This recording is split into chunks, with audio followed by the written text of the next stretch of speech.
Hello friends and welcome. The topic of abortion can be a very emotive one today. Discussions about this topic tend to generate more heat than light. And like it or not, our children are exposed to significant influence from friends, social media, and movies, many of which tend to support abortion in one way or another. So as Catholic parents, how can we shed light on this topic when we talk with our children about abortion? For a start, cultivate a healthy respect for life from young. Celebrate life by thanking God for the babies and the pregnant ladies that we see around us. Tell them how special and beautiful every child is, themselves included. And as they grow older, it will be necessary to engage them at a deeper level, within an environment that continues to facilitate open and honest communication. And we'll discuss it from the medical aspect, from the point of justice, the moral aspect, and finally, the pastoral. First, the medical. One of the most important facts to establish is when human life begins. With the advent of modern science and embryology, the fact is very clear that human life begins from the moment of conception, when the sperm and egg fuse to become a new human individual with his or her own unique genetic makeup. And from that moment, the new human being begins a relentless and ordered development, dividing from 1 cell to 2, then 4, then 8, and so on. And following that, the cells then differentiate themselves in a very orderly manner into the various specialized tissues and organs as the embryo continues to grow. Of course, the new individual looks different at different stages of life. Don't we all? I mean, gone are the days when I used to have a nice crop of hair and wrinkle-free face.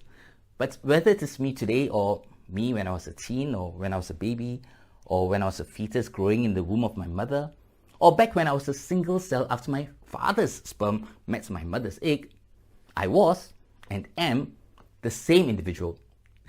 I just look different at different stages of my life. So yes, that human life begins from the moment of conception is not a matter of subjective opinion, but an objective fact of science. However, there are some who would argue that the human embryo is not yet a human person. They argue that an individual can be considered a human person only if he or she possesses sentience and capable of rational thought and independence of life. Now, the problems with this line of argument are many. For one, based on such an argument, many of us might be considered non-human persons at some time or another, depending on our physical and mental state of health. For example, when we are extremely ill, in a comatose state, have dementia, or even infants.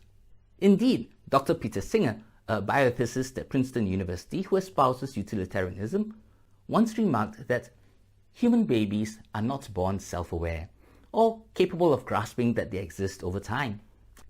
They are not persons. The next obvious problem with the issue of defining when human personhood begins is this: who decides? Many people and groups will have different ideas of what this definition should be, and the arguments will likely go on indefinitely. What should we do then, given such a myriad and diverse opinions? Here, let us pause and ask ourselves a question. Perhaps give ourselves a scenario to work with. Assume I'm a hunter with a gun in my hand. I hear a rustle among some plants, and I believe, or at least I think, it is a deer. Yet, there's a possibility that the sound could have been made by another human person, as there were some people I had seen in that same vicinity earlier on that day. Now, if there's uncertainty as to whether that animal is human or not, is it right for me to then just shoot at that target? Surely not, so long as we cannot verify absolutely that that target is not human. Using the same logic, would it not be wrong then to justify abortion based on a subjective definition of human personhood that is not certain and certainly not accepted by all? So we fall back on the objective facts given by science, which tells us when human life begins, that is, at conception. And that is an objective, verifiable fact that cannot be denied. And this is entirely consistent with the Church, which emphatically states that Human life must be respected and protected absolutely from the moment of conception. How about approaching it from the point of justice? Our teens have a strong sense of fairness. They support equal rights for all. So should we. So we can ask this question: should we accord human rights only to some races and not to others? Should slavery be practiced? Certainly not. It is never justified that some people are deprived of basic human rights, rights that should rightly belong to all. Should we then discriminate against the youngest members of the human race, our unborn children, on the basis of their age, and deprive them of the right to life, that first and most fundamental of all human rights? Clearly, right reason must inform us that the answer to that question has to be, surely not.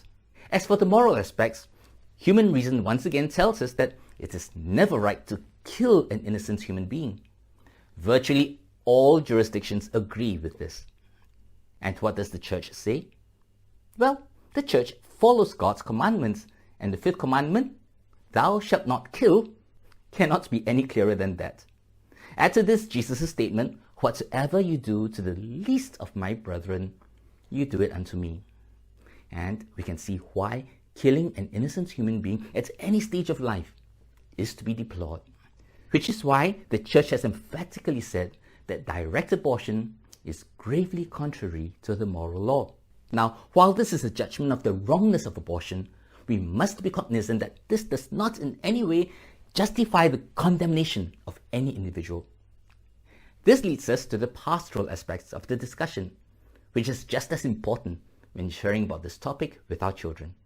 And this we will discuss in our next episode. Till then, take care and God bless you and the family always. Goodbye.